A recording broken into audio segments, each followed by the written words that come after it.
Bonjour les safaristes, bienvenue dans cette nouvelle vidéo consacrée à une nouvelle antilope emblématique d'Afrique, l'oréotrag.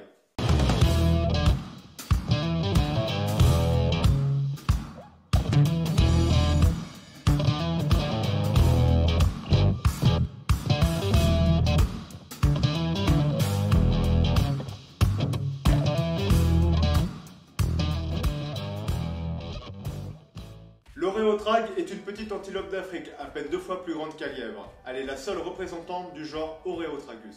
C'est une antilope très difficile à voir dans son milieu naturel, car sa petite taille et son pelage qui s'est adapté à son milieu lui permettent d'être quasiment invisible. Haute de 50 cm au garrot en moyenne, elle dépasse rarement 15 kg. C'est une créature à la fois gracile, vigoureuse et si agile dans les rochers qu'elle est aussi dénommée l'antilope saute-roche. L'oréotrag est menu et trapu. Le dos est arrondi, les pattes sont robustes et terminées par des sabots presque rectangulaires, grands, larges et longs, qui s'écartent, amortissant ainsi les chocs quand cette petite antilope se réceptionne sur les rochers après des bonds extraordinaires. L'oréotrag habite l'Afrique de l'Est, des bords de la mer Rouge à l'extrémité de l'Afrique australe et le long de la côte de l'Angola. Sa répartition altitudinale s'étend de la bande côtière à 4500 mètres au sommet du mont Meru. Jadis, cette antilope fréquentait les massifs montagneux du Sahara. L'oréotrag est particulièrement abondant sur les hauts plateaux d'Éthiopie. Vous aurez peut-être du mal à observer cet animal dans son milieu naturel.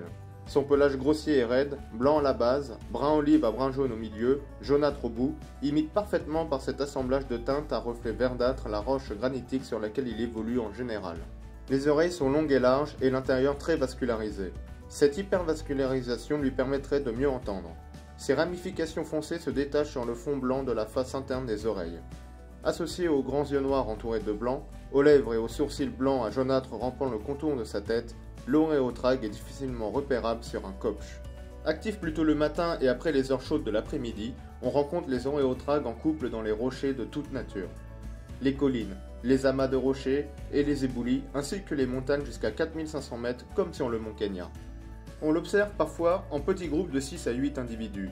L'oréotrag se nourrit de feuilles, de bourgeons, de fleurs, de fruits, mais aussi de plantes herbacées qui entrent dans la moitié de son régime alimentaire. Il n'a pas besoin de quitter son refuge rocheux pour boire, car il trouve suffisamment d'eau dans les creux des rochers et en buvant la rosée.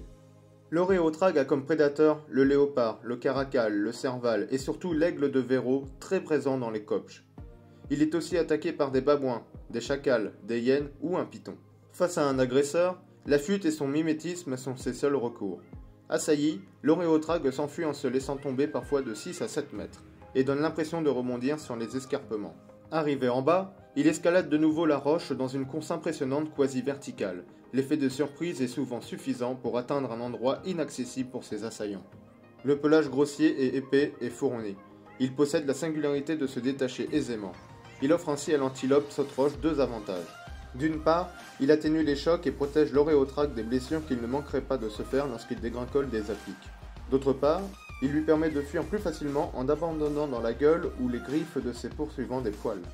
L'oréotrag a une espérance de vie de 15 ans. La femelle donne naissance à un petit après une gestation de 7 mois. L'oréotrag n'est pas menacé, il est inscrit en préoccupation mineure sur la liste rouge de l'UICN. Merci d'avoir regardé cette vidéo, n'hésite pas à t'abonner et à mettre un pouce en l'air, et moi je te dis à très vite pour une prochaine vidéo.